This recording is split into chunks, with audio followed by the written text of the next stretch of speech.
Santos do Fundão!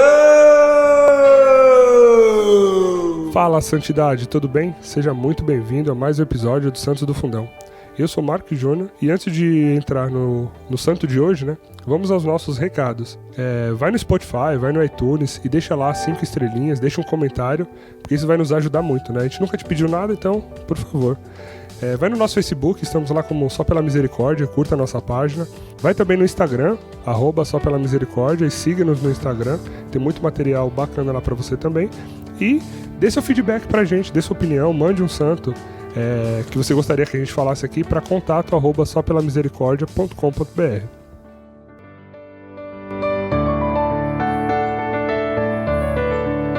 Pro episódio de hoje nós estamos aqui com Fernanda, Tatibone, Cris Dias, com participação especial da Maria Júlia. Maria Júlia. Então hoje, se você ouvir aí algum chorinho e tal, não se preocupe, tá? Hoje nós vamos falar de família e trouxemos toda a família aqui para poder participar, entendeu? Neste episódio nós vamos falar de 2 santos que no matrimônio são um, né? Então para Deus talvez sejam um, mas a gente vai falar aqui como 2, que é São Luís e Santa Zélia Martin. Eu falaria Martim, que aqui no Brasil a gente chama de Martim, mas depois de estudar vi que era Martin, meio que francês, né? Então, chique. Então vamos tentar seguir com o nome deles como original, né? Então vamos à biografia de São Luís e Santa Zélia. Zélia e Luís, primeiro casal santo canonizado, celebrado em 12 de julho, data do casamento deles. Conhecidos como os pais de Santa Teresinha do Menino Jesus. Zélia nasceu em 23 de 12 de 1831 na França. Luís nasceu em 22 de 8 de 1823, também na França.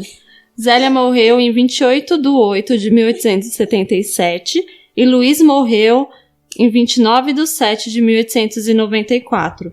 Após a morte de ambos e a canonização de Santa Teresinha, o processo de canonização de seus pais iniciaram separadamente.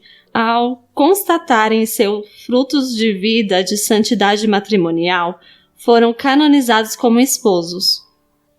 E um complemento da biografia, né, é que estes São Luís e Santa Zélia é o primeiro casal canonizado juntos, né, na mesma celebração. Já tínhamos outros casais, mas que tinham sido canonizados separadamente, né, primeiro ou esposa, depois a esposa, ou ao contrário. Então eles foram o primeiro casal que, na mesma cerimônia, foram canonizados juntos. E na biografia a gente já pode também pescar aí uma informação que eles são pais de Santa Teresinha, doutora da igreja, né. Então você já vê que da onde saiu essa santidade dela, né, veio desse exemplo que eles tinham em casa. E pra gente começar então, gente, os trabalhos de hoje, né, o nosso episódio, o que vocês gostariam de partilhar aí sobre a vida de São Luís e Santa Zélia? Só um adentro que você falou aí, que eles foram canonizados como casal juntos. Se você pesquisar até a imagem deles, imagem pra comprar, a imagem deles juntinhos mesmo, como um casal, muito bonitinho. Muito bonitinho. Bom, eu quero começar falando, gente, que esse é o nosso primeiro podcast que nós vamos oficialmente falar sobre uma família! Uhul! Uhul! Falta você, Tati. Uhul, gente, que legal. Eu fiquei bem surpreendida porque ambos, eles não achavam que tinha vocação para matrimônio, né? Eles queriam dedicar-se ao celibatário e ao serviço religioso. Então, ambos tentaram, São Luís tentou entrar pro monge, né? Ele tentou ser um monge. Mas aí quando chegou lá, como ele não tinha o latim, aí dispensaram ele. Falou que o latim era muito necessário e como ele não tinha, então não tinha como ele ser monge. E Santa Zélia também, ela queria entrar para a Ordem das Irmãs da Caridade, mas chegando lá, na entrevista com a madre falou que ela não tinha vocação para isso. E então, os dois, eles acharam que ele tinha uma vocação, mas aí Deus já, não. Tipo, eu já tô preparando vocês para outra coisa. E eu quero dizer o quanto Deus é perfeito, né? Porque... E a importância de... Eu sempre digo isso aos jovens, de se fazer um caminho vocacional, né? Para conhecer e ter a experiência do que Deus espera de nós. E Zélia e Luís tentaram um caminho, mas quando Deus quer uma coisa, o plano dele não falha. Ele conduz, ele direciona, como ele direcionou Zélia e Luiz nas suas vidas de forma diferente, até o encontro deles que nós vamos falar daqui a pouco. Mas eu queria voltar na infância. Claro, vamos falar da infância um pouquinho. Eu queria falar da infância de Zélia. Quando a gente passa a conhecer a história de Zélia, já na vida adulta, como mãe, o que ela foi, o que ela se tornou como mãe, é importante a gente voltar na infância dela e ver que ela teve uma infância completamente diferente daquilo que ela se tornou, né? Os pais dela eram pais muito rígidos.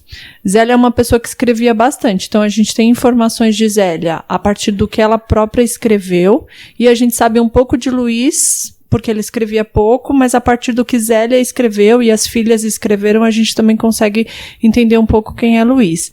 Mas Zélia, na infância, ela sofreu muito, porque ela era filha de pais muito rígidos. Apesar dos pais serem... Pai militar também, né? Imagina aí, gente, pai militar. Então, apesar dos pais serem católicos, eles eram muito rígidos. E Zélia fala dessa rigidez da mãe, até em uma das cartas, ela coloca o quanto essa mãe era rígida com ela e o quanto isso foi difícil, né? Ela viveu um sudário, né? Acho que ela, Sim. Em uma das cartas ela fala isso. Mas uma das coisas que foi uma grande força para ela, desde a infância até a vida adulta, foram os irmãos. Então, a importância dessa família, né, grande que ela teve e que foi um sustento para ela até a vida adulta, onde ela cultivou essa relação com os irmãos que trouxe muito benefício para ela. Ela era bem ligada à irmã dela, né? Que a irmã dela também se tornou religiosa, e eu acho que isso também influenciou também o desejo dela de querer ser religiosa.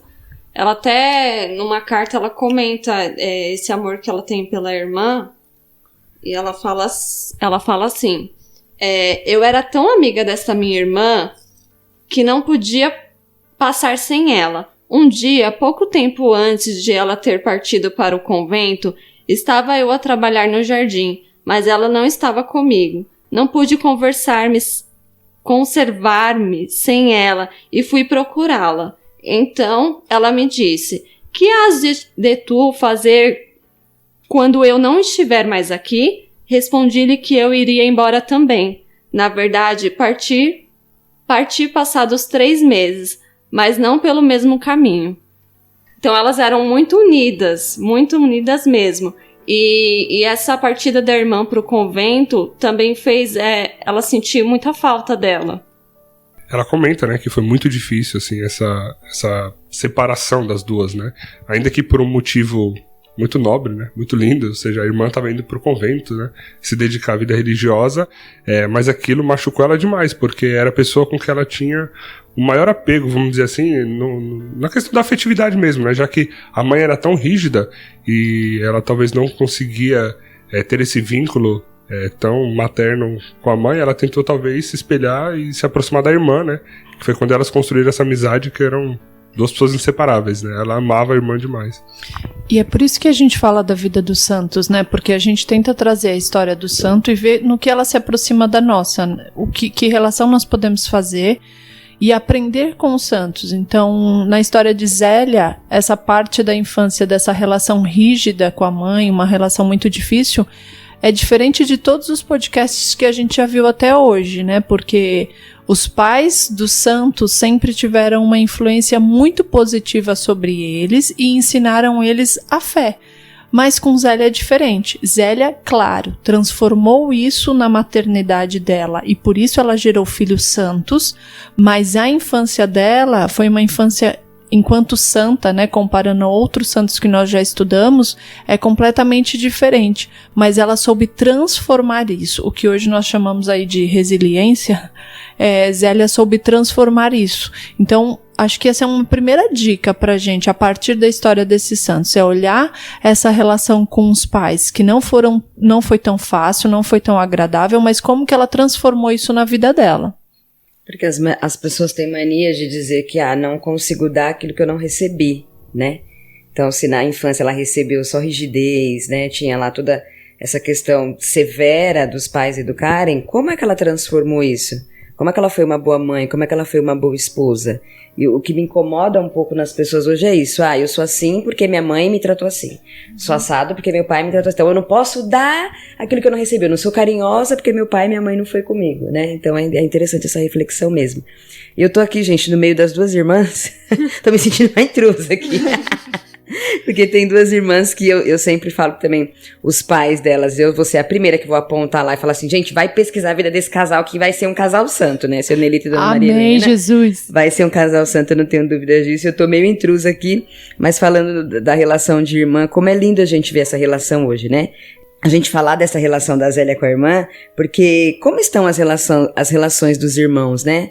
Nós vemos hoje tantas brigas, tantas indiferenças, né? Eu, graças a Deus, também tenho uma relação muito boa com a minha irmã. E quando você começou a ler, Fê, eu já fiquei meio emocionada, porque minha irmã vai casar. E eu falei, eu vou sentir muita falta dela. E que bom que eu vou sentir falta, que isso é sinal de amor, de cumplicidade, né?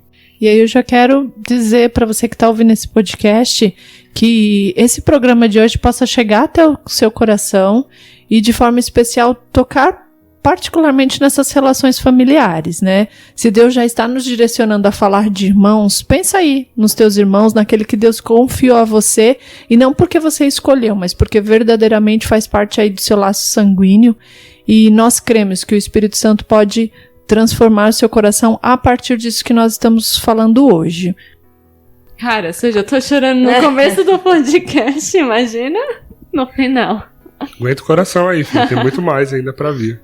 E acho que é importante realmente colocar essa questão do que a Tati trouxe aqui pra gente, né? Que eu acho que é muito forte e é muito natural da gente tentar repetir aquilo que nós vivemos, né? Ou seja, se eu tive uma educação rígida, de repente eu vou transmitir essa educação rígida. Mas acho que a grande dádiva da vida é saber que a gente não é uma pedra, né? A gente muda. A gente consegue ser alguém melhor. A gente consegue fazer algo diferente daquilo que a gente viu no passado. A gente aprende. Então, de fato, esse já é um bom ensinamento que a gente tem com Santa Zélia, né? Toda a rigidez que ela teve dentro de casa, né, com os pais, não foi transmitida para os filhos, né? Ela soube ser uma mãe muito carinhosa, uma mãe muito próxima, muito amorosa. E a gente está falando aqui de uma mãe que teve 9 filhos, né? Dado o contexto da época, né, a gente tinha uma mortalidade infantil muito alta, então desses 9 ela acabou perdendo os 4 filhos, muito cedo. E assim, eu gosto muito de ver realmente essa vida de humanidade dos santos, né? Às vezes a gente pensa assim, a pessoa alcançou essa perfeição, né, a santidade, e parece que foi tudo lindo, né? A vida foi fácil, foi tudo glória, ela já andava sobre as nuvens aqui na terra e tudo. Não, cara, eles foram um casal humano vivendo tudo isso. E assim, eu não quero me adiantar aqui, já veio um monte de coisa na cabeça para partilhar, mas a gente vai falando aos poucos. Mas eu queria realmente que você refletisse isso, né? Assim, o que hoje, de repente, você tá vendo que você repete como um vício da criação? Não sei se eu posso falar dessa forma, mas assim, o que em você hoje talvez você pode melhorar, seja com seu irmão, seja com seus pais, seja com seus filhos, se você já tem um filho, com seu namorado, com seu marido, com quem for. Nas suas relações, o que daquilo tá vindo muito de como você foi talvez criado, educado, e que você pode refletir e melhorar um pouco isso, né? Assim como Santa Zélia. Essa parte de vocação me toca muito. Eu preciso ainda falar sobre isso. Porque que alegria é viver a vocação plena, né? Se nós acertarmos, se nós ouvirmos a voz interior de Deus dentro de nós, e Zélia era uma pessoa que ouvia claramente a voz de Deus dentro dela, então se nós acertarmos, ouvirmos essa voz de Deus dentro de nós, o quão nós seremos felizes e plenos na nossa vocação.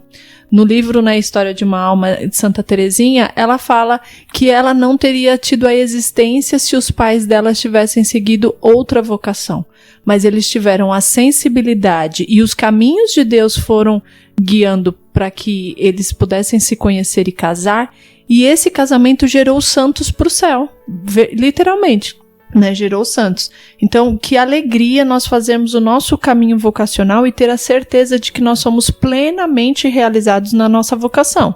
Quer seja matrimonial, nós estamos falando hoje, ou quer ser uma vocação sacerdotal, religiosa, mas de sermos plenos, verdadeiramente felizes naquilo que Deus reservou para nós. E é interessante até ver que nesse aspecto de vocação, né, cada um é chamado a ter a sua vocação, né? Então, é você fazer esse processo de descobrimento da sua vocação. Porque olhando, enquanto até a Fê falou lá no início, né, dessa vocação que eles tentaram, né, a vida religiosa, e ambos não conseguiram.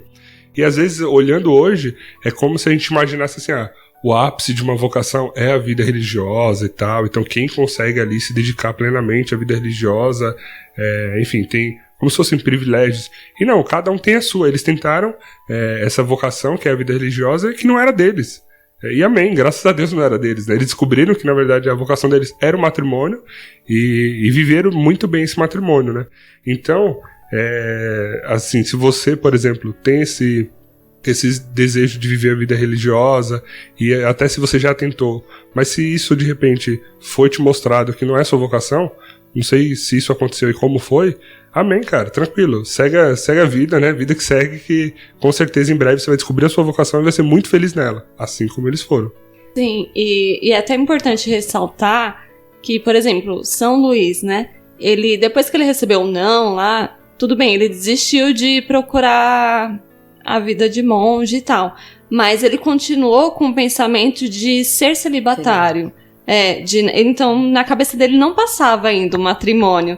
Tanto é que a mãe dele ficava preocupada e chateada por isso, porque a mãe dele queria netos e tal, queria que ele casasse. Sogra, se identifiquem e prestem atenção. Então. Mas não, ele era calmo na dele, continuava com o seu trabalho de que ele fazia relógios, né? Relojeiro. Isso. E aí ele continuava com o trabalho dele, com as orações, participando das coisas da igreja e tal, mas na cabeça dele não vinha o matrimônio. Tanto é que a mãe dele conheceu primeiro a Santa Zélia, né? Porque Zélia já estava dedicada ao ponto de Alençon, como que fala? Isso. Acho que é isso mesmo, Alençon, que é um ponto famoso lá na França.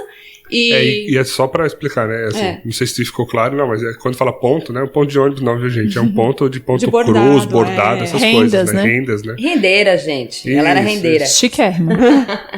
E Santa Zélia, depois, né? Voltando um pouquinho, depois que ela recebeu o não lá, em oração, ela ouviu a voz de Deus falando que ela precisava se dedicar a esse ponto.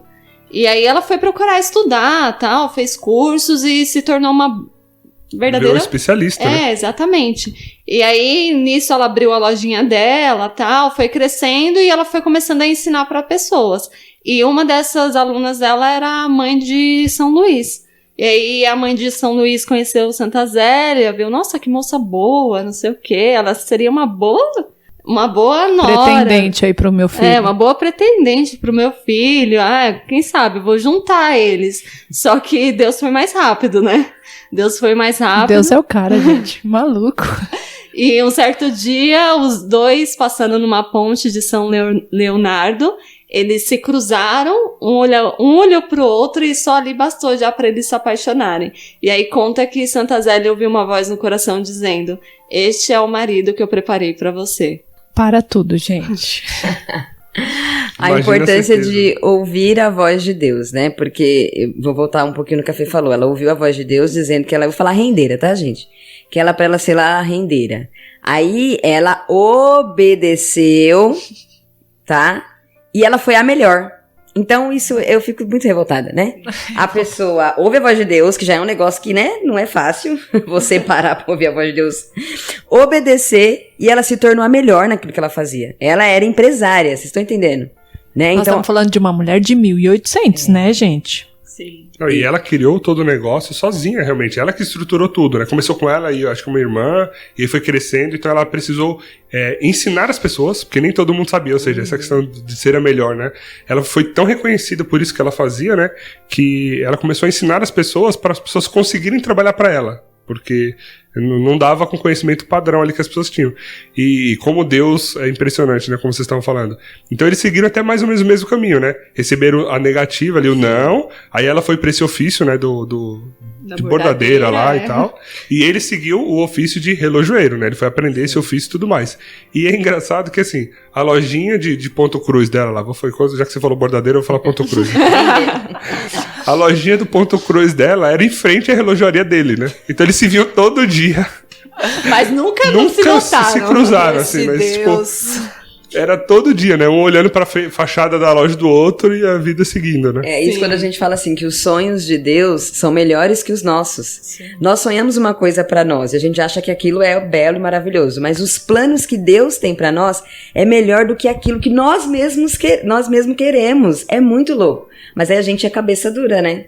Tem que existir essa maturidade de entender que eu preciso me abrir à graça, preciso me abrir aos chamados e entender o que Deus quer. Gente, também me encanta a preocupação de Zélia, né? Porque depois que ela cruzou com ele na ponte, ela teve preocupação de querer saber quem era aquele rapaz. Tipo, ela foi pesquisar a vida dele pra ver se ele era mesmo...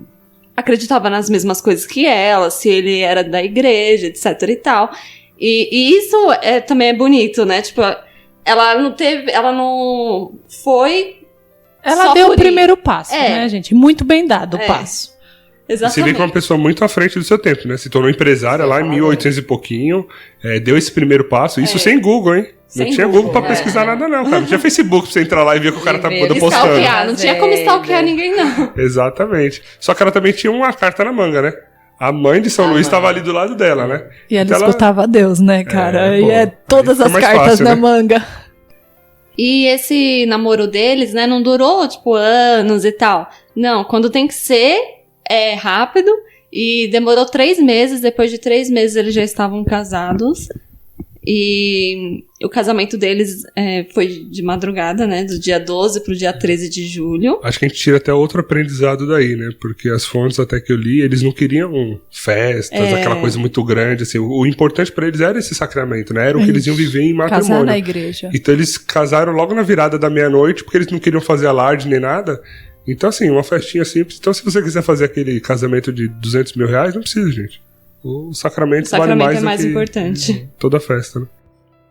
E aí, antes de entrar na história deles mesmo, assim, de família, eu fico pensando o quanto aquilo que nós somos ao longo da nossa história nos forma pro que somos hoje, entendeu?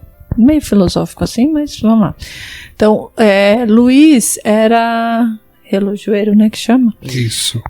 E o quanto esse ofício dele ressaltava as qualidades dele, porque ele era um homem metódico, fechado, não no sentido de fechado para o mundo, mas ele vivia como um Mas monge reservado, isso, essa é a silencioso, palavra. Então, silencioso, recolhido, até porque para esse ofício que ele exercia, né, imagina, não pode ser uma pessoa completamente despirocada, né, porque o relógio precisa de exatidão, precisa ali de um domínio.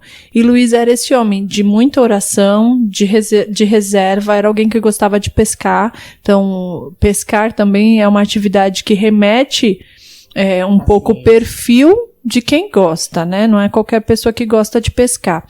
E Zélia tinha essa habilidade, né? De ensinar as pessoas, de administrar aquele espaço onde ela pôde empreender, e o quanto essas qualidades eles levam para a família, porque a partir do momento que eles se tornam família, e depois quando vêm os filhos, essa habilidade dos dois fica muito claro ali no cotidiano, no dia a dia dessa família. Aproveitando que você falou aí, Cris, de filhos, assim, né? Em uma de suas cartas, até porque hoje a gente conhece realmente muito do que Santa Zélia através das cartas dela, né? E uma de suas cartas, ela fala um pouco dessa questão dos filhos, né? De como os filhos foram chegando. E ela disse assim: quando tivemos nossas crianças, as nossas ideias mudaram um pouco. Nós vivíamos só para eles. Eles eram toda a nossa felicidade. E nós nunca a encontrávamos em qualquer coisa exceto neles. Em suma, nada era muito difícil, e o mundo não era mais um fardo para nós. Para mim, nossos filhos foram uma grande alegria, e eu queria ter um monte deles, a fim de criá-los para o céu. Arrepiante. Sim. Mas eu acho que antes disso a gente precisa ressaltar que eles passaram por 10 meses casados, mas vivendo o celibato. Fala aí que você também falou. Porque eles Eles achavam que não era possível ser santo sem viver o celibato, gente. Sim. Aí eles começaram São Luís, né? Ele era muito estudioso, ele começou a fazer pesquisas e tal, e usou como referência o matrimônio de Nossa Senhora com São José. E porque eles nunca tiveram relação sexual, então eles falaram: é possível, então, viver esse casamento sem relação sexual, então vamos fazer isso. E então eles viveram 10 meses dessa forma, vivendo juntos como irmãos.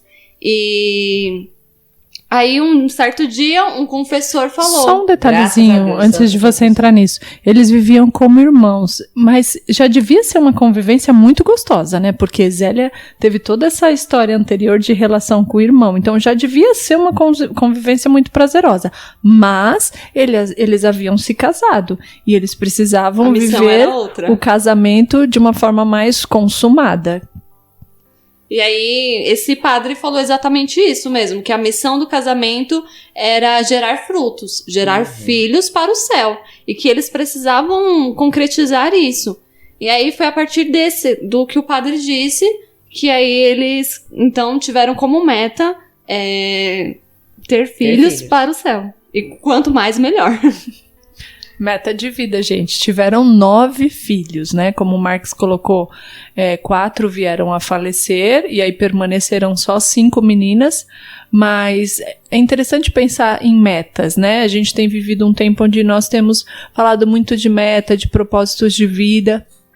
E um dos propósitos de vida, claro, não sei, talvez o único propósito deles, era criar filhos para o céu. E isso bastava. Então, mesmo com a chegada aí dos filhos, alguns filhos de temperamento mais fácil, outros de temperamento mais difícil, Leônia, né, foi uma das meninas que tinha um temperamento muito difícil, e Santa Teresinha também, no diário dela, no livro dela, ela coloca a todo momento que ela não foi uma criança fácil, que ela era uma criança birrenta, mimada. Então, quando o desejo é educar para o céu, não significa que seria fácil, mas eles conseguiram viver isso muito bem. E quando a gente fala, né, dessa meta deles de educar para o céu, eles alcançaram isso com muito louvor, né? Porque eles conseguiram levar para o céu os 9 filhos, né? Esses 4 que ainda faleceram muito, muito jovens, né? Ainda muito crianças, assim, bebês. Teve a pequena Helena, né, que ela acho que morreu com 5 anos de idade. Acho que o sofrimento acho que foi até maior, né? Eu tava lendo sobre esse momento, porque, claro, assim, a gente nunca consegue comparar. E eu acho que falei besteira, porque como você pode, né, comparar a perda de um filho? Então, eles tinham perdido 3 filhos, muito bebês, e Helena, ela morreu com 5 anos, ela estava doente, e ela já estava sendo medicada e tudo mais. E aí no relato que eu vi, ela até falava, né? Então ela já interagia com os pais, já tinha aquela criança, né? Como toda criança de hoje, com 5 anos, correndo, brincando, muito ativa. E ela falava, eu vou ficar boa, né, mamãe? Quando eu terminar o xarope, eu vou ficar boa, né? Eu vou ficar boa. E ela veio a falecer nos braços da mãe após dizer isso, né? Então, e até Santa Zélia relata, né? Como foi a dor dessa perda, assim, que foi uma coisa que machucou muito ela. Então eles tiveram esses 4 filhos que, já batizados, subiram para o céu. E as outras 5 meninas, dando spoiler aqui, as 5 foram para a vida religiosa, né? Pra você ver. Então 4 entraram no Carmelo e uma entrou nas Visitandinas, né? Que era um outro convento que tinha lá na França. Que é a Leônia, né? Que é a Leônia, né? Que inclusive você vê, ela já tinha uma personalidade um pouco diferente, né? Mesmo que as outras. Você acha que ela ia pra seguir as irmãs? Não ia, né? Ela tem a personalidade dela, foi pra outra, né? Eu queria voltar um pouquinho na morte aí dos filhos.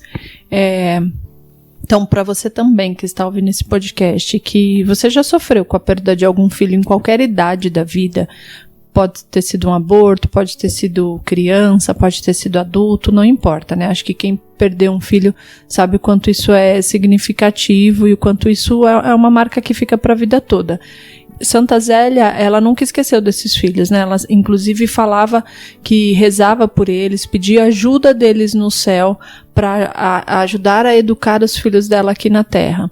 Então, acho que essa é mais uma dica aí, né, da história desses santos que nós podemos trazer para a nossa vida no dia a dia. Eu acho interessante também que a cada nascimento dos filhos dela, ela consagrava a Deus e falava, Deus, se não for para esse meu filho ir para o céu, então já pode levar ele agora.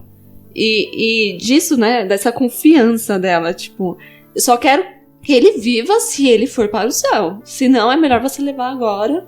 E uma coisa também, ela sempre batizava eles no mesmo dia ou no máximo no dia seguinte, porque ela sabia a importância do batismo, que precisava ser filho de Deus, porque se caso morresse, ia direto, né, pro céu.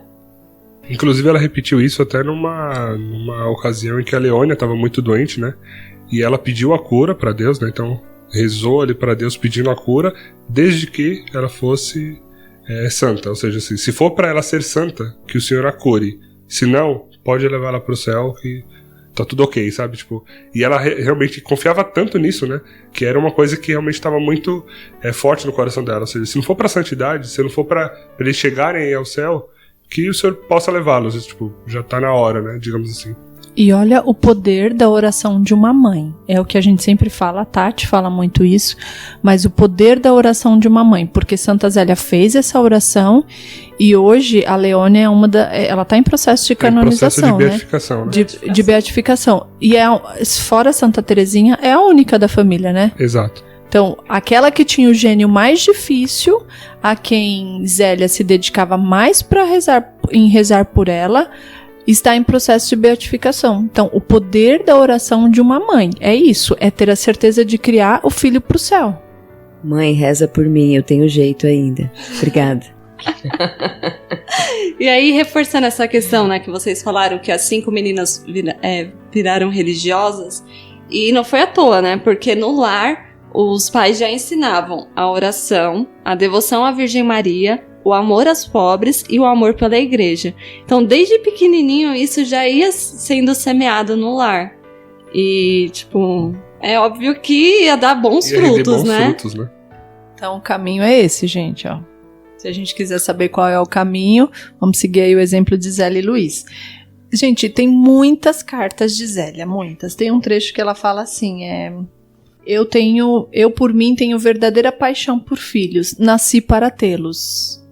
Que engraçado, né? Porque ela achava que tinha nascido para ser religiosa, mas não, depois ela descobriu a verdadeira vocação, de algo novo, que né? Poderia ressaltando. fazer muito mais feliz do que aquilo que ela imaginava, que é o que a Tati comentou. Senhor, eu amo o meu filho, o único que eu tenho por enquanto.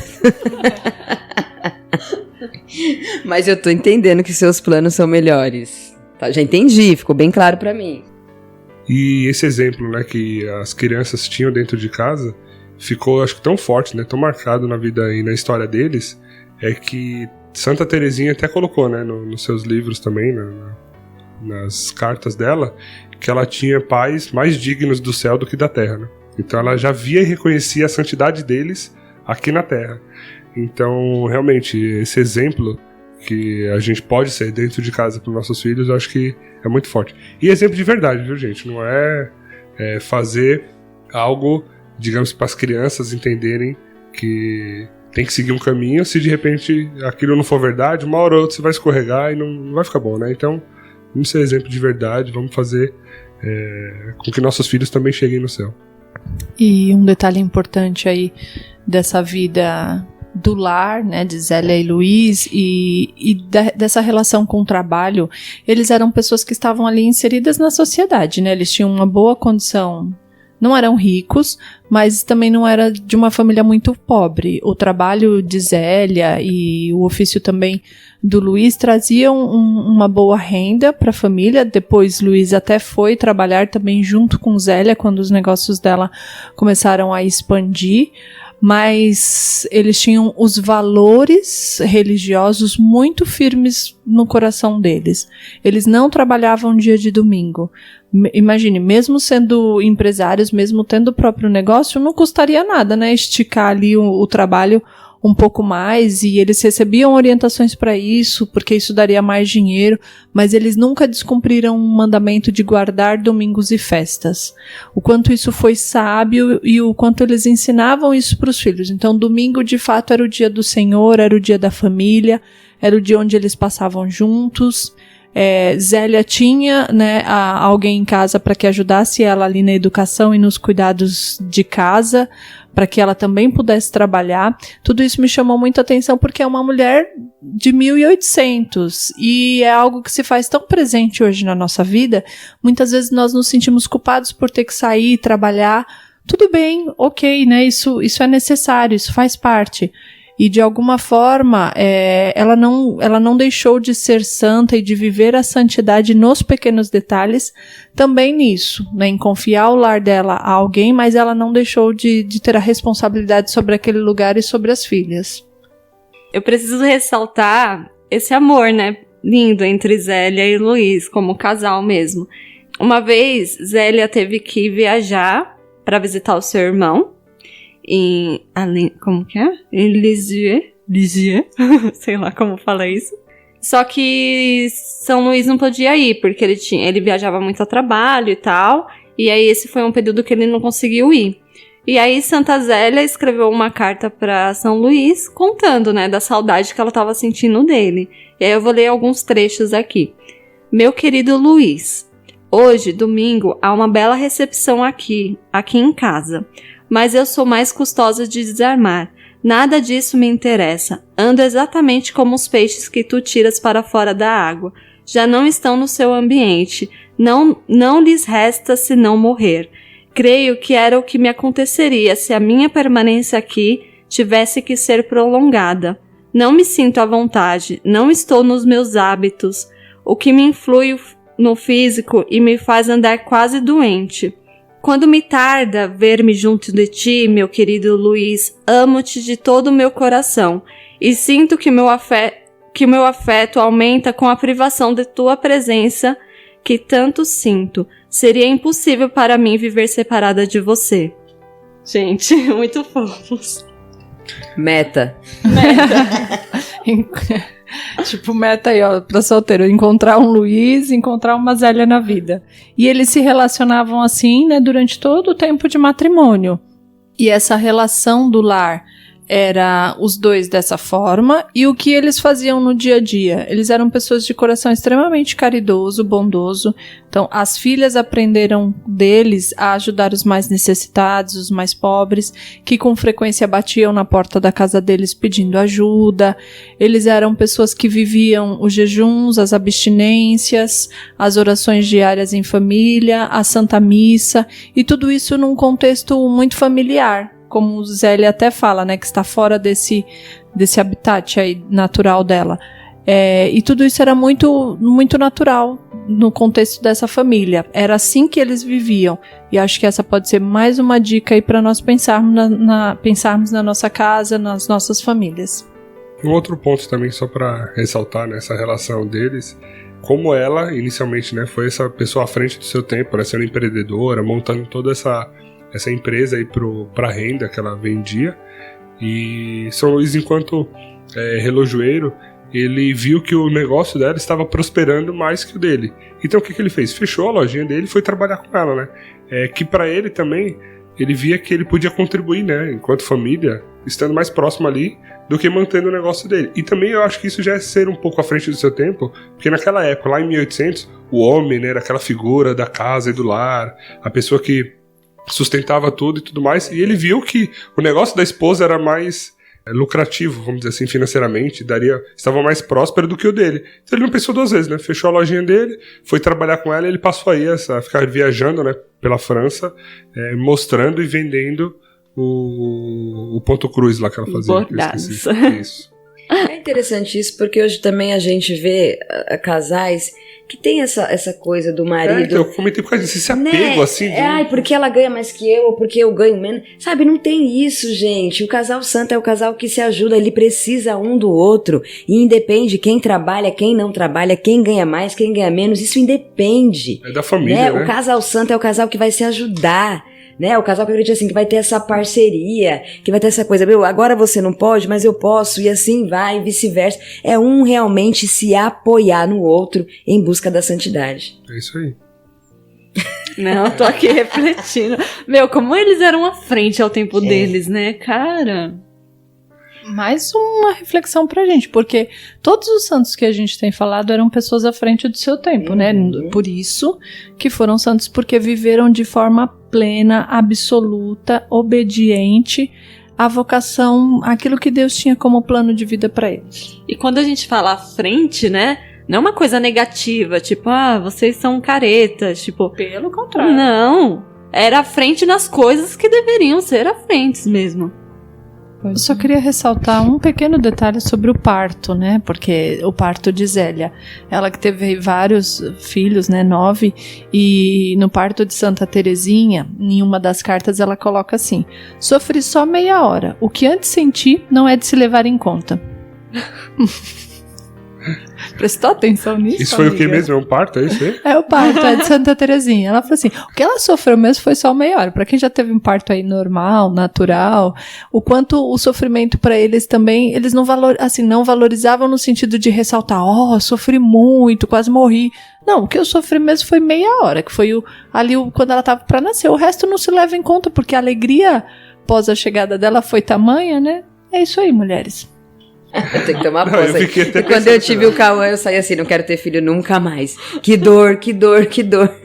Aí uma vez eu ouvi de uma colega assim, eu sempre escutei que quando uma mulher tem um parto normal, Nossa Senhora passa ali por ela, passa a mão na cabeça dela e faz ela esquecer todo aquele sofrimento, né? Aí eu falava assim, eu ainda não esqueci não, mas eu tenho fé que eu vou esquecer. Pra buscar ter mais filhos mesmo, né? Muitas mulheres ficam traumatizadas com alguns partos, né? E a gente aproveita esse podcast também para pedir essa graça a Deus, que essas mulheres que tiveram aí, que têm traumas, né, em relação aos seus partos, que Nossa Senhora realmente possa passar à frente e curar vocês desses traumas, porque o que Deus quer de nós? Que criemos filhos para o céu. E que Santa Zélia possa interceder por você. Amém, igreja? Amém. Olhando ainda para a questão de Santa Zélia, assim, né, das cartas que ela deixou, realmente, gente, até para explicar uma coisa também, né, a gente, por enquanto, tem falado muito dela, até porque ela escreveu, assim, milhões de cartas, e São Luís já era mais reservado, era uma pessoa mais Respondia as cartas dela. Exato. Então, tanto é que hoje a gente conhece muito de São Luís pelas cartas de Santa Terezinha, né, pelo que ela deixou escrito sobre o pai, até porque ela vivia muito mais com ele, né. E a gente que chega Santa lá daqui a Zélia pouco, morreu né? quando ela tinha 4 anos. 4 anos. Então né? já podemos até falar sobre isso, né? Isso, mas uma coisa que eu queria até trazer também, né, é que às vezes a gente tem, dentro da igreja, né, nossos compromissos, nossas mortificações, jejuns, orações e o que for, e às vezes a gente pensa que não, tudo isso é lindo, é fácil, né, e para a vida do santo é uma coisa simples. E Santa Zélia deixou escrito em uma de suas cartas sobre o jejum, ela estava falando sobre o jejum, né, ela trouxe assim, eu sofro tanto com o jejum e com a abstinência, no entanto, não é uma mortificação muito pesada, mas eu estou tão cansada de como meu estômago se sente, e especialmente tão covarde, que eu gostaria de não fazê-lo por completo, se eu ouvisse a minha natureza. Então, você vê, né, o jejum, que muitas vezes a gente fala aqui no dia a dia, assim, vou fazer um jejum numa intenção e tudo mais, para ela era algo muito difícil. Mas o mais interessante é ver que ela colocou aqui, né? Eu gostaria de não fazê-lo. Ou seja, se ela gostaria, é porque ela fez, né? Então, então ela falou, gostaria de não fazê-lo por completo se eu ouvisse a minha natureza. Então, se eu deixasse meu corpo, né? Meu corpo falar. E quantas vezes a gente não tem que ir além, né? Ou seja, o nosso corpo pede, enfim, o cenário é propício para você não cumprir aquele compromisso lá de oração que você colocou, de jejum, sei lá, às vezes você tá rezando por um irmão, de uma novena, o que for, e às vezes você vai ter que lutar contra essa sua natureza, né? Então eu achei isso muito interessante, porque pensa assim, uma pessoa teve 9 filhos, né, ao longo da vida, sendo que 5 desses chegaram à vida adulta, estão criando os filhos como empresária, na correria do dia a dia, e se mantendo firme ali nas suas obrigações também, do jejum, da oração e tudo mais, mesmo quando isso ia contra a natureza dela, né? E mais uma prova de que ela ouvia a Deus, né? Porque ela coloca aí, eu não ouvi a minha natureza. E ela ouvia Deus nas grandes coisas e nas pequenas coisas. Nas grandes coisas, tipo, esse é o cara que é o seu marido, que eu reservei pra você. Mas nas pequenas coisas, faça esse jejum, essa mortificação. Exatamente. Então ela ouvia nas grandes e nas pequenas coisas. E acho que agora a gente pode entrar, então, um pouco aí de Depois de 1 hora de programa. Depois de 1 hora, né?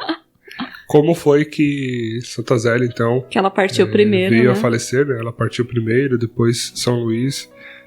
Quem quer comentar um pouquinho pra gente de como foi esse momento? Antes mesmo do nascimento de Santa Terezinha, Zélia já manifestava a doença dela, né? Que ela morreu de câncer na mama. E quando Santa Terezinha nasceu, Zélia não conseguiu amamentar, porque não produzia leite e tal, e Santa Terezinha teve que ser amamentada por uma ama de leite. E aí depois disso foi se agravando os sintomas e tal. Mas as filhas dela falou: mãe, vamos na gruta de Nossa Senhora de Lourdes, porque os doentes iam até lá para mergulhar nas águas e tal e receber a cura. Então elas acreditavam que se a mãe dela fosse lá, ela também ia receber essa cura. Mas aí eles fizeram uma longa viagem de peregrinação e tal. E em uma das cartas de Zélia a Paulina, ela fala assim: é impossível que a Santíssima Virgem não se deixe comover. Se ela visse sua carta, Paulina, enche-me de confiança. Não, o céu nunca ouviu, nem ouvirá orações mais fervorosas, nem fé mais viva. E depois, tenho a minha irmã no céu e há de interessar-se por mim. Tenho também os meus 4 anjinhos que hão de pedir. Todos eles estarão conosco em Lourdes.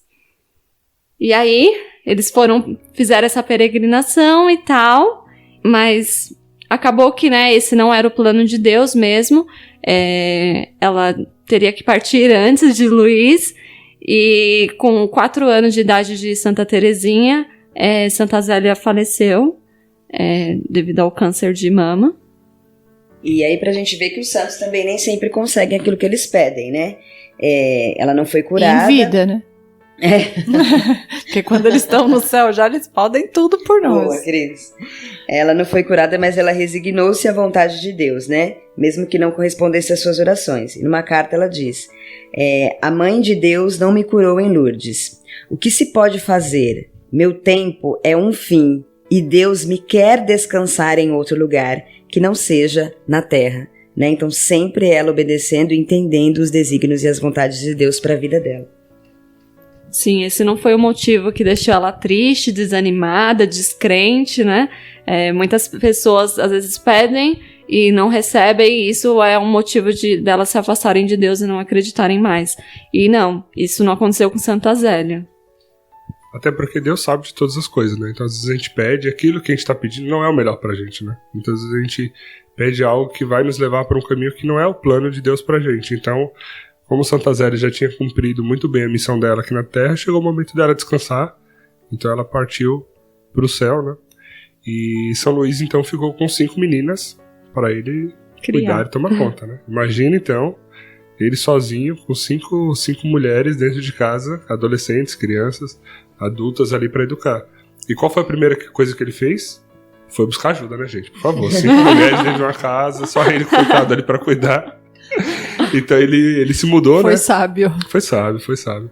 Ele se mudou pra Lisieux, pra casa do seu cunhado, né? Que era o irmão de Santa Zélia, para que eles pudessem ajudar ali na criação das meninas. E a partir daí, acho que começou a ter, acho que uma presença realmente, né, mais forte, já que Zélia tomava tanto ali cuidado assim, do lar e das crianças e tudo mais, até porque ele viajava muito a negócio, né? Quando ele se viu sozinho ali com as meninas, e ele foi pra lá, pra casa do seu cunhado, e ele já foi pra se dedicar puramente a cuidar delas, né? O negócio ele já tinha deixado ali de lado, enfim, a empresa estava sendo tocada lá por outras pessoas, e ele foi ali viver exclusivamente pras meninas, né? E como foi a partir de então essa relação dele com as meninas já começando, né, a ir pro convento, e ele até, em algumas cartas, as poucas que ele escreveu, né, que não foram Zélia ou Santa Terezinha escrevendo sobre ele relatava um pouco dessa dor, né, que era uma partida, né, ele foi vendo, ó, uma a uma, entrando no convento e se despedindo dele, né. A primeira perda dele foi a de Zélia, né, então ele já teve essa primeira perda, e depois ele veio nessa sequência das filhas indo para o convento. Claro que ele entendia aquilo como uma vontade de Deus, e ele próprio acompanhava as meninas, né, a cada entrada no convento, mas o quanto aquilo mexia com ele, porque ele estava perdendo a convivência, aquela experiência do lar que deveria ser tão gostosa, né? E Lisieux também era perto do Carmelo, né, da onde as filhas dele depois foram ficar. E vale lembrar ainda na história de São Luís, que acho que depois da morte de Zélia, ele passa a ser talvez o grande protagonista dessa família, Porque logo depois da morte de Zélia, Santa Teresinha entra numa depressão profunda. E Santa Teresinha relata isso muito bem na biografia Na verdade, dela. é depois que a irmã dela, Paulina, Isso. vai pro Carmelo. Ela entra numa depressão profunda. Então, a irmã Paulina era a irmã mais velha, a qual ela Considerava como mãe. considerava como mãe, porque ela perdeu Zélia muito nova. E aí depois, então, que Paulina vai pro Carmelo, Santa Teresinha entra nessa depressão profunda, e a relação de Santa Teresinha com São Luís era uma relação muito bonita. Sim. Linda, né? Ele chamava ela de minha rainhazinha e ela chamava ele de meu rei. Meu rei. Então, uma relação extremamente gostosa, e Luís dedicava esse tempo com a filha. Por isso que Santa Teresinha fala tanto de rosas, de flores. A história dela passa por isso, porque ele tinha esse amor pela natureza. As filhas relatavam que sempre à tarde viam o pai fazer as orações dele no jardim, contemplava ele lá nessa oração, e por diversas vezes ele chorava, se emocionava. Então era alguém também muito emotivo, né? Que tinha esses sentimentos muito aflorados, e isso é bom. E Santa Teresinha, ela até ressalta, né? Que se você quiser ver um santo rezando, basta olhar pro meu pai. Ela fala isso, né? Nesse momento de oração dele na natureza, que ele rezava e se emocionava, ela falava, se você quiser ver um santo rezando, basta olhar pro meu pai. E ele ensinou para elas essa questão realmente, né? De poder contemplar a criação, né? Que ele estava no jardim, orando e fazendo as orações dele, e isso motivava elas a agradecer a Deus por tudo aquilo que Deus tinha criado, né? Então, se ela estava ali usufruindo de uma casa, de um lado, enfim, das flores, de um dia bonito, que isso tudo era para honra e glória de Deus, que foi quem criou tudo isso, né? Eu tenho que falar. Eu preciso voltar nessa frase aqui da Fernanda, porque é de emocionar isso. Isso é família, gente. Nós vamos fazendo um programa especial assim sobre família. De uma forma completa, todos ali dentro daquele lar buscavam a santidade, cada um a seu modo, mas buscavam a santidade. O quanto isso pode ser pensado na nossa realidade hoje. Eu fico pensando nos nossos filhos, né? Quem já tem filhos, você que está ouvindo esse programa, a gente que já tem filhos. Os nossos filhos precisam enxergar isso em nós. Se nós não enxergamos o que Santa Teresinha disse a respeito do pai dela, os nossos filhos precisam enxergar isso em nós. Porque hoje nós somos, não sei se eu poderia dizer isso, mas nós temos que ser cristão melhor que os nossos pais foram. Assim como Zélia teve pais muito severos, e ela soube transformar isso, e Luís também, com toda a experiência de vida dele, levou isso para o lar, nós precisamos ser cristão melhor dentro da nossa casa e levar isso para os nossos filhos. Já pensou um dia nossos filhos falarem isso a nosso respeito? Acho que nós estaremos cumprindo bem o nosso papel. E mais ainda eu fico pensando, nós que estamos aqui hoje, adultos, né, jovens, adultos, ouvindo esse programa, nós podemos falar isso dos nossos pais. Essa frase, claro, me remete ao meu lar, à minha casa, à minha convivência com meu pai e com a minha mãe, porque são essas pessoas de oração, e eu devo hoje a minha fé aos meus pais, né? Isso até me emociona, claro. Porque com o passar dos anos, meus pais permanecem, seguem, e eles são hoje essa pessoa de oração. E se eu posso ouvir isso, se eu posso olhar hoje para os meus pais e falar que se eu quiser ver um homem e uma mulher rezando, é só eu olhar para os meus pais, o mínimo que eu tenho que oferecer para os meus filhos é isso também. Gente, fica tranquilo que até o final do programa tá todo mundo chorando, tá? Bom, eu já chorei verdade. por todo mundo, já. E Cris, agora foi pra mim, aí tocou direto, eu não vou chorar não. Eu vou deixar pra Cris e pra Fê aqui, mas realmente a gente fica pensando, né? Uma vez eu ouvi também numa pregação, a moça dizia assim, a maior herança que eu tenho pra deixar para os meus filhos é a palavra de Deus. Né? O que nós temos pensado em deixar como herança nesse século XXI, nesse mundo de hoje? Nós nos preocupamos em juntar dinheiro, e eu não estou dizendo que isso não é bom, gente, é óbvio que é bom, mas fazer uma poupança, um investimento, pensar na faculdade, com tantos anos ele vai ter o carro e a casa. Nós estamos muito focados nos que nós vamos deixar de material para os nossos filhos, de bens materiais, de que escola nós vamos pagar, a melhor educação, mas eu agora parei para pensar, né, como mãe, o que eu tenho deixado pro Cauã, que é meu filho? O que ele tem de referência de mim como mulher, como serva, como cristã. Quando ele olha para mim, o que ele vê quando ele olha para mim, né? E essa herança nós precisamos pensar mesmo. O que nós queremos deixar? Quando Zélia fala aqui na questão de criar filhos para o céu, isso toca profundamente o meu coração, porque isso tem que ser um desejo muito grande do nosso coração. E sem hipocrisia, nós ainda talvez não tenhamos esse desejo. Quando um filho vira para nós e diz, eu quero ser padre, a gente se desespera. Não criei você para isso. Quantas vezes nós ouvimos isso, né, na nossa juventude? Quando uma filha quer se consagrar, não, porque você tem que ser doutora, você tem que ser enfermeira, você tem que fazer... Né? Então, nós não temos, né, não tô falando todo mundo, mas na nossa grande maioria, nós temos essa dificuldade de criar os filhos para o céu, porque nós ainda somos egoístas e queremos filhos para nós. Quando o filho está doente, a gente, né, eu quero a cura, eu quero a cura, eu quero a cura. Quem tem a ousadia de dizer... Eu quero a cura se for para ele ou para ela ir para o céu. Nós não temos essa ousadia. Nos falta ainda esse desejo do céu, tanto para nós quanto para os nossos. Nos falta o desejo de querer sermos santos. E nos falta mais ainda o entendimento de que podemos ser santos. Cada um na sua individualidade, cada um na sua rotina, cada um na sua profissão, dentro da família, né, no celibato, no convento, cada um dentro da sua realidade. É possível ser santo. E enquanto a Cris falava, me veio muito forte essa questão realmente que você colocou, Tati, que quantas vezes um pai impede do filho ou da filha seguir o seu chamado, né? Seguir a sua vocação. Como é triste você ver que, assim, de repente um jovem, ele fala assim, eu não entrei no seminário porque meu pai ou minha mãe não deixou, né? Porque eles querem netos ou não sei o que. Isso é egoísmo da sua parte. Desculpa te falar, mas se você tá fazendo isso com seu filho ou com a sua filha, você tá sendo muito egoísta. Então deixa ele seguir o caminho dele, né? A vocação dele, porque... E realmente, assim, a gente tá cercado, né, de uma mentalidade muito materialista, que tudo... Até no trabalho... Há pouco tempo eu tinha comentado de uma brincadeira que o Pedro, meu filho, faz, né? Ele tem 4 anos e ele gosta muito de brincar de celebrar a missa. Então em casa ele tem o horário dele de celebrar a missa, que a gente tem que falar, gente, a missa começa daqui 10 minutos, ele se arruma do jeitinho dele lá e celebra a missa. E aí eu comentando sobre isso, né, no trabalho e tal, aí a primeira pergunta que me fizeram foi, mas você deixaria ele ser padre? Eu pensei, por que não, né? Seria a maior alegria. Assim, a gente tem que entender que enquanto pais, a nossa alegria é ver o nosso filho feliz, né? Então, plenamente realizado na vocação dele. Se esse é o chamado dele, por que eu vou impedir? Por que eu vou ser a pedra no caminho dele? Ele já vai ter tantas. Porque eu que sou pai não vou lá ajudar a tirar as pedras, eu vou deitar no meio do caminho para ele cair.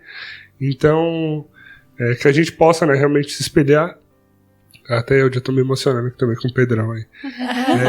Gente, para tudo! Milagre aconteceu! Esse programa hoje tá demais. Porque pro Marcos lacrimejar... Não, gente, faz aqui uma live aqui, por favor. E até para aproveitar, já que, enfim, em lágrimas, né? Deixa eu me recuperar aqui para falar. Não, mas só para dar um rápido testemunho, né? Aproveitando aí de São Luís e Santa Zélia. O Pedro, ele na quinta-feira, ele tinha esboçado alguns sinais de estar com febre, né? Mas não foi nada demais. Mas na sexta-feira ele acordou com muita febre, assim, né? Então ele nem foi pra escola.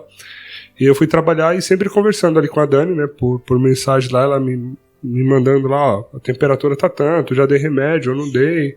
Aí ele dormiu um pouco, mas depois acordou e a temperatura tava maior de novo. Então ele chegou a ter quase 40 de febre, 39 ponto alguma coisa. E a gente sabe que é normal, né? Os nossos filhos, eles vão ter febre. Nós tivemos febre. Eles vão ter febre. É normal, faz parte da vida.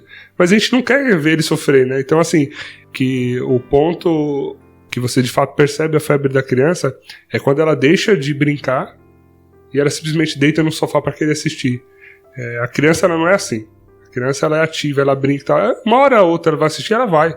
Mas se ela se encostou ali, ficou acolhidinha num canto, é porque realmente a febre bateu, né? E isso geralmente é quando passa dos 38,5 pra cima, né? Porque até lá pra eles não é nada, né? E aí a gente ficou naquela coisa, né? Toda hora, enfim, medicando, dentro dos horários certinho. E aí quando a gente, enfim, fez a oração da noite com ele lá pra pôr ele pra dormir, e aí eu fui colocar ele no berço, e aí assim, eu pedi pra Deus, né? Se fosse da vontade dele, já desse a bênção ali pra ele curar o Pedro. Era uma febre, gente. Talvez é nada, tá? Mas pra ele curar o Pedro. E eu aproveitei, assim, já que eu tinha feito esse pedido pra Deus, pra Jesus, e pedi a intercessão de Santa Zélia e São Luís. Eu falei, Se a gente vai falar de família, então que eles possam também cuidar da minha família, né? Que vocês reforcem esse pedido aí no céu, né? E sábado, Pedro acordou ontem sem febre nenhuma, né? Nenhuma, nada assim. Simplesmente acordou normal, como um sábado qualquer. Levantou, tomou o café da manhã dele e foi brincar. Então, assim, que a gente possa, assim, né? Pedir pra Deus a graça, a bênção, mas ter esses amigos no céu que possam ir lá reforçar, sabe? Tipo, você viu ele aí? Você viu o que ele pediu? Peça pra Deus, tá? A graça vem dele. O Santos, ele é um caminho ali pra talvez acelerar um pouquinho, mas a graça vem de Deus. Nós vamos para um rápido intervalo, porque a equipe está sem condições de continuar. Estamos todos chorando. Gente, recuperados aqui depois da nossa pausa, né? Vamos nos encaminhando aqui para o final do episódio. Falando um pouco de como foi esse momento, então, de São Luís cuidando das filhas, né? Um pouco mais desse relacionamento dele com elas. E depois, então, como foi a morte dele, né? E uma coisa que eu queria trazer, né? Então, a gente já falou que ele viu cada uma de suas filhas, né, indo para um convento. Eu achei muito interessante também, que inclusive é uma marca de Santa Teresinha hoje, que é que ela se decidiu pelo convento, né, pelo Carmelo, ali com a idade de 14 e 15 anos, e o seu pai estava, como de costume, cuidando do jardim de casa, e ela chegou para falar com ele, né? E isso ele já tinha visto outras filhas irem para o Carmelo, né? Então, quando ela falou pro pai, ela ficou muito insegura, né? Tipo, eu tão nova, assim, 15 anos, como é que meu pai vai receber essa notícia, né? E ela tinha visto a dor que foi ele poder ir lá e levar a filha pro Carmelo, né? E se despedir da filha. E a gente sabe que o Carmelo, inclusive naquela época, o Carmelo que elas estavam, é um Carmelo contemplativo, de clausura, né? Então ele não podia ter acesso. Eu vou lá visitar minha filha, vou passar lá. Não, de fato era uma separação mesmo, né? E quando ela falou pra ele que queria ir pro Carmelo e tudo mais, ele sorriu, né? E ele tirou uma flor que estava no jardim, com raiz e tudo. E falou pra ela que aquela flor ia ser plantada, né, em outra terra fértil, né? E hoje é uma marca dela, né? Ela se coloca com uma florzinha de Deus, né? Que ela pegou isso com o pai, né? Tipo, o pai falou, você é uma florzinha que agora deixa, né, essa terra, que é a nossa família, para ser plantada em outro lugar, com raiz e tudo. Que homem sábio e simples, né? Usava essas metáforas do dia a dia para ressaltar aquilo que ele estava sentindo, aquilo que era para acontecer. Então, muito sábio. E que remete muito a São José. E em um determinado momento, depois aí de encaminhar muitas filhas ao convento, Luís resolve passar no túmulo de Zélia, que estavam enterrados junto Zélia e os outros 4 filhos que haviam morrido. E no túmulo ele fez uma oração para Deus, né? Dizendo que ele ainda não tinha sofrido, ele ainda não tinha ofertado o sofrimento dele a Deus. É interessante pensar porque ele enxergou tudo aquilo que ele passou na vida, não foi um sofrimento. Saúde, Maria Júlia. Tudo aquilo que ele passou na vida não era um sofrimento dele, talvez era um sofrimento para os outros, né? E ele entendeu que ele poderia ofertar ainda um sofrimento, a própria vida dele a Deus. E aí começa a fase final da vida dele, numa entrega ainda mais perfeita e mais profunda. E é interessante, né, que mais pra frente ele vai ter uma doença e tal, e enquanto as 4 filhas dele já foram pro convento, ficou Celina, que era a quarta filha, né, das 5. E ela não abandonou o pai, ela ficou cuidando dele, e só foi pro convento depois que o pai faleceu, depois que a missão dela já estava cumprida. E eu acho legal ressaltar aqui, porque muitas vezes a gente vê, né, as pessoas deixando os pais abandonados na velhice e tal, e Celina com o cuidado que mesmo ela já teve. sabendo da vocação dela, né, mesmo já tendo esse chamado, ela entendeu que ela precisava esperar o cumprimento disso, né? Do mesmo jeito que o pai cuidou das filhas, a Celina teve a missão de depois cuidar do pai dela. Sim. E uma coisa que eu também, só para completar aquele testemunho da febre do Pedro, né? Hoje de manhã a gente acordou, até um pouco atrasado para gravar esse episódio na correria.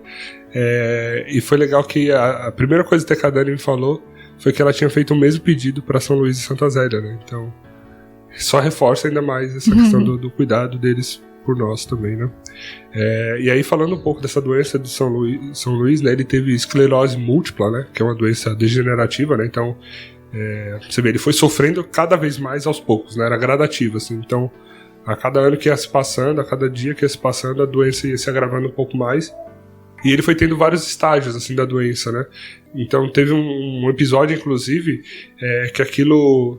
A doença já meio que afetando também um pouco da sanidade dele, né? Porque acaba degenerando, neurologicamente, né? Então, você tem alguns aspectos, né, de cognição, assim, que são afetados.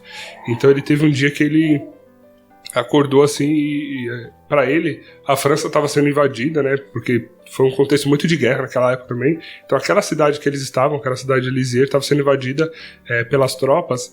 E ele pegou uma arma e saiu correndo para defender as filhas dele, né? Porque ele falou, ninguém toca nas minhas filhas. Então ele foi pra rua com essa arma, esperando os soldados entrarem, porque ele sozinho ia enfrentar toda a tropa para defender as filhas, né? E aí foi quando eles viram que ele tava ficando um pouco perigoso, né? Porque ele tava com a arma na mão. Então eles optaram ali por levar São Luís para um sanatório, né? Para que ele fosse cuidado. E até tem alguns relatos também, né, das irmãs ali que cuidavam, porque naquela época o sanatório não era um lugar que simplesmente depositavam pessoas ali, não, tinha um cuidado de fato, né, tinha umas irmãs cuidando das pessoas que ali estavam internadas, e uma delas até colocou, né, que São Luís tinha sido chamado a fazer o apostolado dele ali, naquele sanatório, né? E ele tinha alguns meio que rompantes assim, de lucidez, né? De vez em quando ele tinha uma lucidez e ele entendia muito bem. Às vezes, ainda que ele não expressasse de maneira lúcida, mas ele entendia muito bem. E aí, nesse momento, ele falou pra ela, falou assim, se é o que Deus quer, se Ele quer que eu sirva neste sanatório, eu vou servir, e eu vou fazer meu apostolado aqui. Então, ali ele continuou vivendo essa santidade, né, que a gente já relatou aqui na família e tudo mais, ele continuou ali. Até que a doença se agravou mais ainda e ele ficou sem mobilidade, né, ele não conseguia mais andar tudo mais. E aí eles trouxeram ele para casa, para cuidar dele em casa, até porque ele já não oferecia mais tanto risco, né, ele não ia conseguir levantar da cama para fazer alguma coisa. E as filhas ficaram cuidando dele ali, Celina principalmente, né, que foi quem cuidou do pai até o último momento. E é interessante ver que, assim, eles fizeram meio que como se fosse uma cadeira de roda hoje, mas uma carrocinha, assim, né, para ele andar, para ele ir para os lugares. Que, inclusive, essa cadeira de roda foi usada por Santa Terezinha, né, quando ela teve um quadro grave de tuberculose. Então tem até fotos dos dois, ele lá atrás, nessa cadeira de roda, e ela também. Então ele foi tendo a doença cada vez mais agravada, né, ele já passava quase que a não falar, ele não conseguia falar muita coisa. Até que um dia levaram ele até o Carmelo para se despedir das filhas, né? E chegando lá, ele não conseguiu falar nada, assim, né? E as filhas foram se despedindo dele, uma a uma.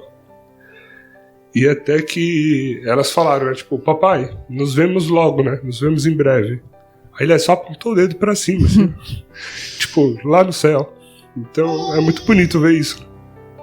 Então, filhos, criem seus pais também para o céu, né?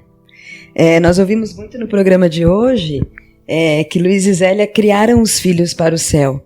E hoje nós temos uma juventude, né, abençoada, uma juventude ativa na igreja, né? Como é que você tem criado seus pais para o céu? Né? Leve também Deus para dentro da sua casa. Não se limite ao grupo de jovens, ao grupo de oração. Talvez os seus pais não sejam esses pais como Luiz e Zélia, ou não seja esse pai que você vê orando e vê um santo orando. Mas talvez a sua missão seja fazer dos seus pais santos. Que seus pais possam ver em você um exemplo e que você torne esse caminho de santidade para os seus pais. Né? Porque nós sabemos que nem sempre nós vamos ter essa família linda, perfeita, unida, né? Feliz, que Deus deu para cada um uma família. Mas se você está ouvindo esse podcast hoje, é porque você tem uma missão: santificar a sua família. Seja você filho, seja você pai, seja você irmão. Então tome posse do que Deus quer tocar no seu coração neste dia. né? Eu não tenho pais ativos na igreja, mas tenho pais maravilhosos, maravilhosos, e que eu tenho desejo de vê-los no céu. Então essa missão está incumbida a mim. Tome posse da sua missão. Chega, senão eu vou pregar aqui. Amém. 2 coisas aí no final dessa história, né? O programa hoje, gente, de fato está emocionante. Eu espero que tudo que a gente esteja sentindo aqui você possa receber ao ouvir nesse episódio. Não há lar sem cruz, então cada lar tem sua cruz específica. Não há lar sem cruz, essa é uma verdade e também faz parte aí desses escritos dessa família. E o gesto que o Marcos falou, né, que acho que encerra, ainda que São Luís seja um homem de poucas palavras, a mensagem dele no final para as filhas resumiu qual era o desejo dele, que era apontando para o céu. A gente se vê no céu, né? É isso aí, gente. Acho que não temos mais condições de falar mais nada aqui, né? Como a Cris colocou, eu espero que de fato você tenha conseguido, né? Eu ainda quero falar só uma coisa, porque assim, se a gente encerra na morte de Zélia e Luiz, parece que acabou aqui, né? E aí é como se após a morte dos pais, essa relação com esses pais tivesse acabado para essas 5 filhas, e na verdade não. Acho que foi até Santa Terezinha que fala, que bom que agora, né, meu pai descansou, meus pais agora descansaram, agora nós vamos poder encontrá-los verdadeiramente no céu, então nós vamos poder agora voltar a nos falar como antes, porque ela sabe que essa morada no céu não é algo distante, pelo contrário, mas que ela vai poder conversar sempre com o pai, diariamente nas orações. Então a morte e a subida para o céu é tão certa que faz com que eles permaneçam vivos ali no dia a dia, na relação delas. Inclusive ela até colocou, né, que quando São Luís então veio a falecer, que em uma das cartas dela, ela coloca assim: graças a Deus, né, meu pai estava morto e tornou a viver. Isso. Porque ela via o sofrimento dele na doença, nos poucos contatos que ela tinha com ele, né, nessa vida de Carmelo. Então para ela ele estava morto, porque ele não conseguia de fato viver assim, plenamente, né. E aí quando ele morreu, ela falou assim: graças a Deus agora ele tornou a viver, né? Ele está lá no céu e agora eu posso ter contato com ele. E agora ele podia até entrar todo dia no Carmelo, né? Na cela dela, nas orações dela. Ela falou: eu posso ter todo dia meu pai todo dia o pai entra no Carmelo agora. Mais algum comentário, Cris? Eu só queria encerrar com uma frase: pais mais dignos do céu do que da terra. É isso aí, gente. Então hoje não tem muito o que falar, acho que já choramos demais aqui. A gente só queria trazer esse episódio para tornar ainda mais popular e conhecidos a vida desse casal santo, né?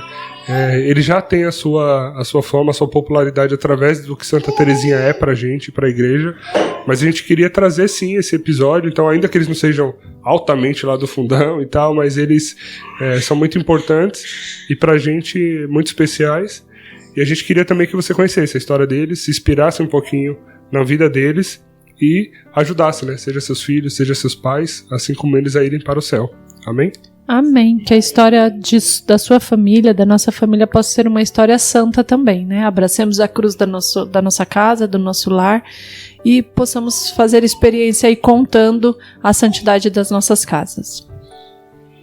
E eu espero um dia a gente poder gravar sobre Santa Terezinha! Uhul! Aí a gente vai continuar esse bate-papo de hoje. E para fechar, a vida de santidade é só pela misericórdia!